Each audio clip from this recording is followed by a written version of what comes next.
मंत्रिपरिषद के मेरे साथी श्रीमान महेश शर्मा जी, उपस्थित सभी बहनों और भाइयों, आज हम 20वीं सदी के एक महान घटनाक्रम का समारोह का शुभारंभ करने के लिए एकत्र हुए हैं। 100 वर्ष पहले आज का ही दिन था जब गांधी जी पटना पहुंचे थे और चंपारण के अपने सफर की शुरुआत की थी। चंपारण की जिस धरती को भगवान बुद्ध के प्रवचन का आशीर्वाद मिला था, जो धरती सीता माता के पिता जनक के राज का हिस्सा रही थी, वहां के किसान कठोरतम स्थिति का सामना कर रहे थे। न सिर्फ चंपारण के किसानों को, शोषितों को, पीड़ितों को गांधी जी ने एक रास्ता दिखाया, बल्कि पूरे देश को यह एहसास कराया कि शांतिपूर्ण सत्याग्रह की क्या शक्ति होती है। दोस्तों, हमारे देश का इतिहास सिर्फ कुछ व्यक्तियों तक सिमटा नहीं रहा है, सिर्फ कुछ परिवारों तक सिमटा नहीं रहा है। हमारा देश का इतिहास बृहत, व्यापक है। एक ऐसा इतिहास जो नए रूप और संदर्भों में बार बार लौटता है और हमें मजबूर करता है कि हम अपनी आंखें खोलें और अपने राष्ट्र की गौरवशाली संस्कृति परंपरा को पहचाने। इतिहास के कुछ पन्ने ऐसे होते हैं कि वे जब भी आपको या आप उनको छूते खोलते हैं तो आपको कुछ नया बनाकर जाते हैं। इसे पारस्पर्श कहते हैं, इतिहास का पारस्पर्श। चंपारण सत्याग्रह ऐसा ही पारस है। इसलिए बहुत आवश्यक है कि हम ऐसे ऐतिहासिक अवसरों को जानें, उनसे जुड़े, हो सकते तो उसे जीने का प्रयास करें। अब यहां एक प्रदर्शनी का उद्घाटन किया गया है। ऑनलाइन इंटरैक्टिव क्विज का आरंभ हुआ है। नृत्य नाटिका भी प्रस्तुत की गई है। चंपारण सत्याग्रह के 100 साल पूरे होने पर होने वाले ऐसे कार्यक्रम सिर्फ औपचारिकता नहीं है, यह हमारे लिए एक पवित्र अवसर है बापू के आदर्शों से प्रेरित होकर देश हित के लिए खुद को संकल्पित करने का, समर्पित करने का। साथियों, हमें अब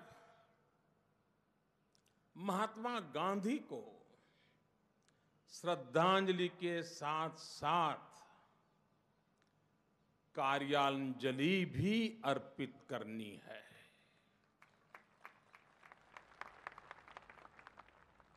अपने कार्यों को उन्हें अर्पित करना है और उसके सबसे बड़ा माध्यम है स्वच्छाग्रह। सत्य के प्रति आग्रह की तरह ही स्वच्छता के प्रति भी आग्रह। दोस्तों, 1917 में 1917 में जब गांधी जी चंपारण गए तो उनका इरादा वहां बहुत लंबे समय तक रुकने का नहीं था। वे चंपारण की स्थिति के बारे में बहुत जानते भी नहीं थे। लेकिन जब गांधी जी वहां पहुंचे तो कुछ हफ्ते नहीं बल्कि कई महीनों तक वहां रुके। चंपारण ने ही उन्हें मोहनदास करमचंद गांधी से महात्मा गांधी बनाया था। चंपारण पहुंचने से पहले वो सत्याग्रह की ताकत से खुद अवगत थे, वो उसे जानते थे, लेकिन उन्हें पता था कि सिर्फ उनके सत्याग्रही बनने से इच्छित परिणाम प्राप्त नहीं होगा। वो देश के जनमानस को सत्याग्रह की ताकत का एहसास कराना चाहते थे। जब मैजिस्ट्रेट ने उन्हें चंपारण से जाने का आदेश दिया तो उन्होंने कहा था कि इस आदेश से इनकार वो अदालत की अवमानना के लिए नहीं कर रहे हैं, बल्कि वो ऐसा अपनी अंतरात्मा की आवाज और अपने अस्तित्व के सम्मान के लिए कर रहे हैं। पूरा अंग्रेजी शासन गांधी के उस निर्णय से बैकफुट पर चला गया। जब गांधी जी ने कहा था कि मैं जेल जाने के लिए तैयार हूं, अंग्रेजों ने सोचा नहीं था, जनता देख रही थी कि दक्षिण अफ्रीका से लौटा एक बैरिस्टर यहां चंपारण में आकर किस तरह जेल जाने के लिए तैयार हो गया। इतनी गर्मी में पूरे इलाके की धूल खा रहा है। तपती धूप में कभी बैलगाड़ी में, कभी इक्के और कभी पैदल ही एक जगह से दूसरी जगह गांधी चला जा रहा था। अब ध्यान दीजिए, गांधी जी इस वक्त लोगों के थॉट प्रोसेस को जगा रहे थे। नील की खेती करने वाले किसानों से उनके बयान लिए जा रहे थे, जांच की जा रही थी। लेकिन इस प्रक्रिया में गांधी जी खुद को लोगों से जोड़ करके, खुद को खपा करके, खुद का उदाहरण प्रस्तुत करके जन जन का उसकी शक्ति को आपस में जोड़ रहे थे। गांधी जी कहते थे, मेरा जीवन ही मेरा दर्शन है। और यही हमने चंपारण में देखा। गांधी जी ने अपनी आत्मकथा में लिखा है कि कैसे लोगों को अपनी शक्ति का एहसास हुआ और ये भी समझ आया कि परिवर्तन हो सकता है, बदलाव हो सकता है। उन्होंने लिखा है, 100 साल से चले आने वाले 3 कठिया कानून के रद्द होने ही नील की खेती करवाने वाले अंग्रेजों का राज अस्त हुआ। जनता का जो समुदाय बराबर दबा ही रहता था, उसे अपनी शक्ति का कुछ और भान हुआ और लोगों का ये वहम दूर हुआ कि नील का दाग धोने पर भी धुल नहीं सकता। यानी कि ऐसी स्थिति जब लोग ये मानने के लगे कि कुछ हो ही नहीं सकता, कुछ परिवर्तन आ ही नहीं सकता, उसे गांधी जी ने लोगों का भ्रम कहा है। इस भ्रम को उन्होंने तोड़ा और लोगों को अपनी शक्ति का एहसास कराया। भाइयों और बहनों, गांधी जी मूल रूप से स्वच्छाग्रही थे। वो कहते थे, स्वच्छता आजादी से कहीं अधिक महत्वपूर्ण है।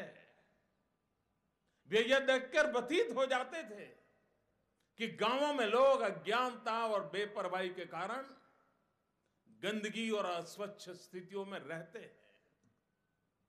1917 में ही एक कार्यक्रम के दरमियान पूज्य बापू ने कहा था, जब तक हम अपने गांवों और शहरों की स्थितियों को नहीं बदलते, अपने आप को बुरी आदतों से मुक्त नहीं करते और बेहतर शौचालय नहीं बनाते, तब तक स्वराज का हमारे लिए कोई महत्व नहीं है। एक तरह से हम कहें तो देश में स्वच्छता आंदोलन का मूल स्थान भी चंपारण को माना जा सकता है। उन्होंने साफ सफाई और स्वच्छता को गांधीवादी जीवन शैली का एक अभिन्न हिस्सा बनाया। उनका सपना था सभी के लिए संपूर्ण स्वच्छता। दोस्तों, चंपारण से वहां जो कुछ भी मंथन हुआ, जो प्रयास हुए, उसमें से हमें पंचामृत मिला। जन सामान्य को जोड़ करके, मंथन करके, कार्य करके, संघर्ष करके इस पंचामृत से देश के स्वतंत्रता आंदोलन को नई धार मिली थी। अगर हम बारीकी से देखें तो पाएंगे कि इन चंपारण में गांधी जी ने जो कुछ किया, उससे 5 अलग अलग अमृत देश के समक्ष प्रस्तुत हुए। ये पंचामृत आज भी देश के लिए उतना ही महत्वपूर्ण है। पहला अमृत सत्याग्रह की ताकत से लोग परिचित हुए। दूसरा अमृत जनशक्ति की ताकत से लोग परिचित हुए। तीसरा अमृत स्वच्छता और शिक्षा को लेकर भारतीय जनमानस में नई जागृति आई। चौथा अमृत महिलाओं की स्थिति सुधारने का प्रयास हुआ। और 5वां अमृत अपने हाथों से कांते हुए वस्त्र पहनने की सोच पैदा हुई। ये पंचामृत चंपारण आंदोलन का सार है। साथियों, जब मैं चंपारण की बात करता हूं तो मुझे बाल मोहन यानी बाल कृष्ण की याद आती है। मोहन से मोहन तक कैसी यात्रा चली है। एक सुदर्शन चक्रधारी मोहन, दूसरा चरखाधारी मोहन। हम सबको पता है कि जब माता यशोदा बहुत परेशान थी कि उनके बालक ने मिट्टी खा ली है, इसी चिंता में जब उन्होंने बाल मोहन से मुंह खोलने के लिए कहा तो उन्होंने माता यशोदा को पूरे ब्रह्मांड के दर्शन करा दिए थे। ऐसा करके बाल मोहन ने अपनी माता को चिंता से मुक्ति दिलाई। जब मैं चंपारण की बात करता हूं तो मुझे किशोर मोहन की भी याद आती है। वो चक्रधारी मोहन जब किशोर था, जिसे हम कृष्ण के रूप में जानते हैं, जो रास लीला करता था, बांसुरी बजाता था। किशोर मोहन ने जब घनघोर बारिश से गांव वालों की रक्षा के लिए गोवर्धन पर्वत उठाया तो बाकी वालों से भी कहा कि आप भी अपनी लाठी लेकर के खड़े हो जाइए, तब जाकर के गोवर्धन उठेगा। जब गोवर्धन पर्वत उठा तो हर एक को लग रहा था कि वो मेरी ताकत से उठा है, मेरी लाठी से उठा है। और ऐसा करके किशोर मोहन ने जन जन को खुद की ताकत और सामूहिक ताकत से परिचित कराया था। ठीक इसी तरह हमारे मोहन महात्मा गांधी ने लोगों को गुलामी की चिंता से मुक्त किया, उन्हें वो रास्ता दिखाया जिस पर चलकर आजादी मिल सकती थी। हमारे मोहन ने लोगों को जनशक्ति को जगाया और उन्हें सत्याग्रह से, स्वच्छाग्रह की शक्ति से परिचित करवाया। जनशक्ति जागरण के इस अभियान में बापू ने महिलाओं को भी बराबर का सहभागी बनाया। चंपारण में ही महिलाओं की स्थिति देखकर वो ये सोचने पर मजबूर हुए कि क्यों न लोग अपने ही हाथ से धागा बुने और खुद वस्त्र बनाएं। वो इसे सशक्तिकरण का भी एक जरिया मानते थे। खादी के विकसित होने के पीछे महात्मा गांधी का चंपारण प्रवास भी बहुत बड़ी वजह रही है। साथियों, सत्याग्रह ने गांधी जी के नेतृत्व में हमें आजादी दिलाई, किंतु स्वतंत्रता के बाद गांधी जी का स्वच्छ भारत का सपना अधूरा ही रह गया था। 7 दशक बाद भी हम इस बुराई से मुक्त नहीं हो पाए।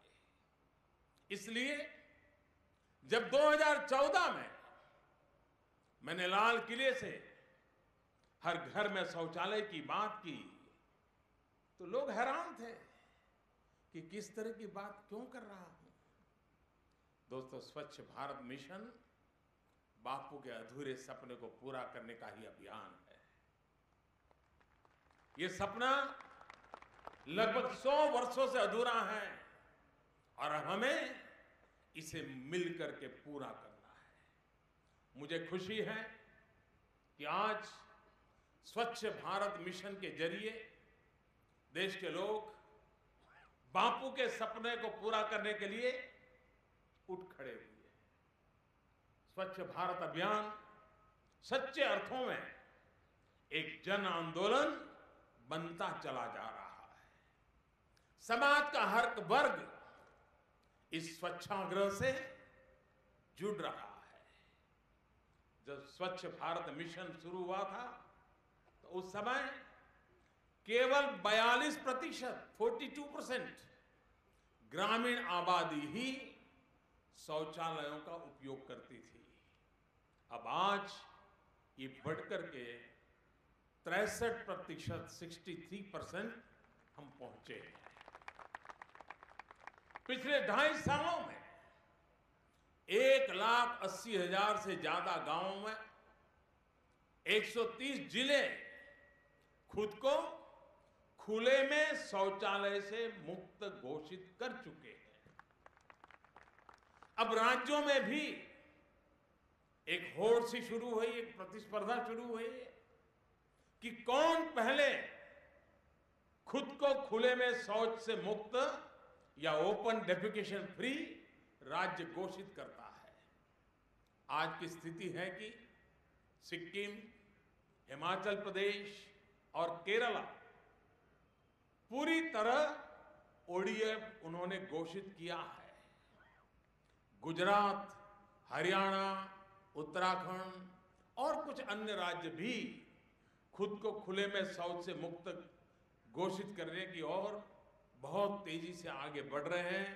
बहुत जल्द हमें उसके भी समाचार पहुंचेंगे। गंगा तट के किनारे गांवों को प्राथमिकता के आधार पर ओपन डेफिकेशन फ्री बनाया जा रहा है।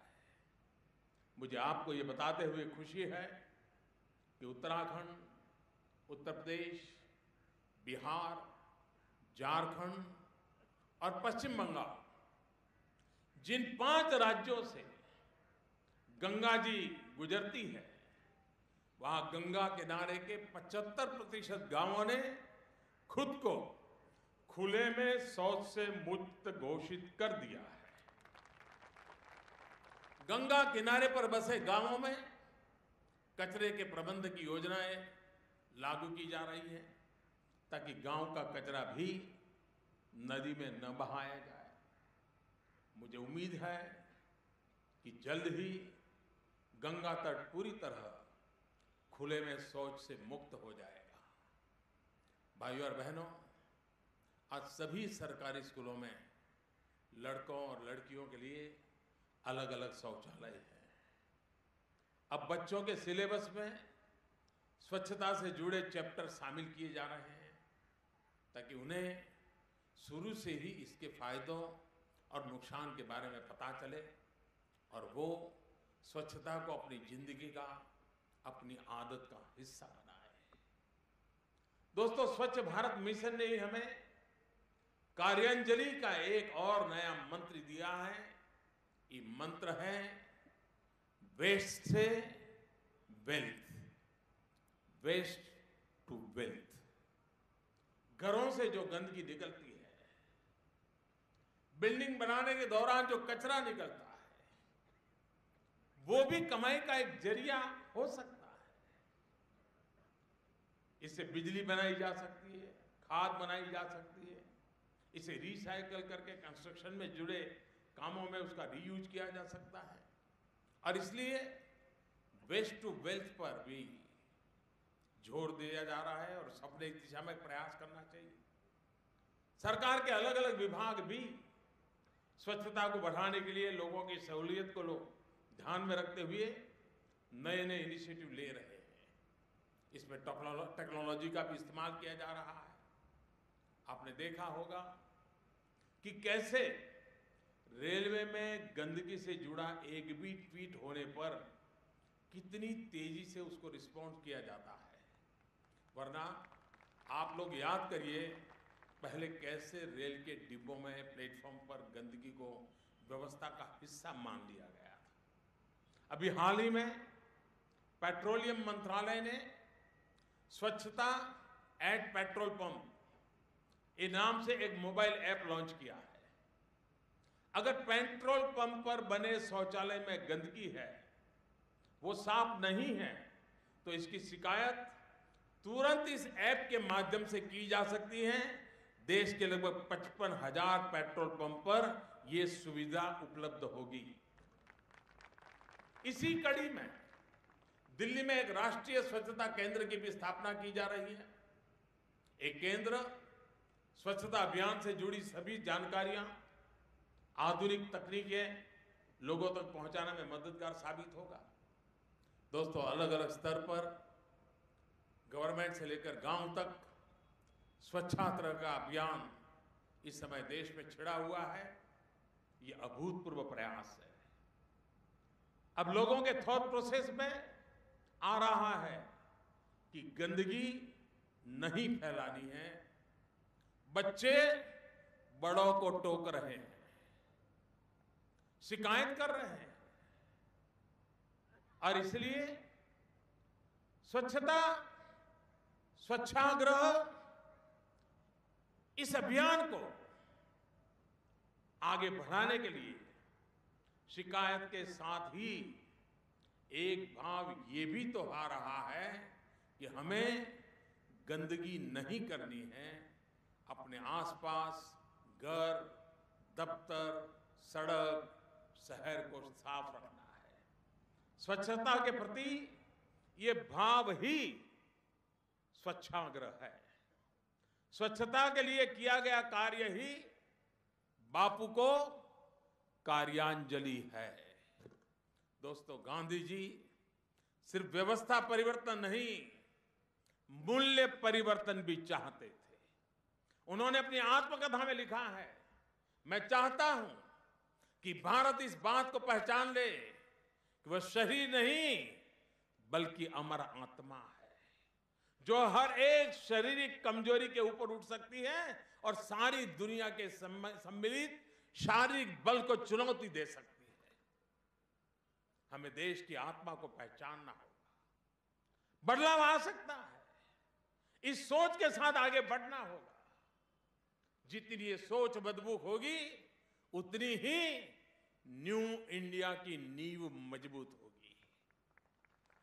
हमें स्वच्छता से जुड़े अपने लक्ष्य को तय करने होंगे और उन्हें प्राप्त करने के लिए लगातार प्रयास करना होगा। कोई वजह नहीं है कि भारत की पहचान एक अस्वच्छ देश के तौर पर रहे। कोई कारण नहीं है कि हमारा देश स्वच्छ नहीं हो पाए। कोई कारण नहीं है कि हम स्वच्छाग्रह के इस अभियान को पूरा न कर पाए। महात्मा गांधी से एक स्वच्छ, स्वस्थ और खुशहाल भारत का सपना प्रत्येक भारतीय का सपना होना चाहिए। इस मिशन की सफलता ही बापू को सच्ची श्रद्धांजलि और सच्ची कार्यांजलि होगी। मैं सच में आग्रह करता हूं देशवासियों को, 2019 जब गांधी के 150 साल होंगे, 2015 में गांधी भारत लौटे थे, 2 साल के भीतर भीतर 2017 में चंपारण में मोहनदास करमचंद गांधी महात्मा गांधी बन गए थे। बारडोली के सत्याग्रह में वल्लभ भाई पटेल सरदार पटेल बन गए थे। देश उनके पीछे चल पड़ा था। हमारे लिए चंपारण सत्याग्रह आजादी के आंदोलन की एक नई धारा को सशक्त बनाने का प्रारंभ बिंदु था। तो आज उसकी जब शताब्दी मना रहे हैं, तब स्वच्छाग्रह का हमारा संकल्प भी सत्याग्रह से स्वच्छाग्रह की यात्रा, और ये दोनों चीजें गांधी की देन है। उस समय सत्याग्रह आजादी के लिए आवश्यक था, इस समय स्वच्छाग्रह देश को गंदगी से मुक्ति के लिए आवश्यक है। और गंदगी से मुक्ति मतलब गरीबों का कल्याण है। अगर सचमुच में गरीबों की सेवा करनी है, उनको बीमारियों से बचाना है, उनको जिंदगी में कुछ बदलाव लाना है, तो गंदगी से मुक्ति के इस मंत्र को लेकर के हम देशवासियों को चलना है। मैं फिर से एक बार चंपारण इस सत्याग्रह की शताब्दी के प्रारंभ में ही, साल भर चंपारण सत्याग्रह की शताब्दी हो, साबरमती आश्रम को 100 वर्ष होने जा रहे हैं, जहां महात्मा गांधी ने तपस्या की मेरे हिसाब से, और 150 गांधी के 2019 में हमारे सामने हैं। ये ऐसा कालखंड है जो हम 20वीं सदी के गांधी को 21वीं सदी में जीने का, आधुनिक रूप रंग के साथ जीने का, नई सोच के साथ जीने का, नए संकल्प के साथ जीने का, नई उम्मीदों को जगाने के लिए जीने का, एक नया अवसर के रूप में लेकर के चलने का अगर हम करके चलेंगे, मुझे विश्वास है कि वही सच्चे अर्थ में कार्यांजलि होगी। श्रद्धांजलि हमने बहुत दी है, श्रद्धांजलि देंगे भी, लेकिन अब आवश्यकता है कार्यांजलि की। हमारा संकल्प, हमारा परिश्रम उन सपनों को साकार करने के लिए है। हमारी नित्य निरंतर कोशिश है उस कार्यांजलि के द्वारा बापू के सपनों के भारत को हम अपनी आंखों के सामने देख सकते हैं। इसी एक भावना के साथ इस महान अवसर को देशवासी जी करके दिखाएं, इसी एक अपेक्षा के साथ मैं सबका बहुत बहुत धन्यवाद करता हूं। वंदे मातरम, भारत माता की जय। आइए अपने स्थान पर खड़े होकर एक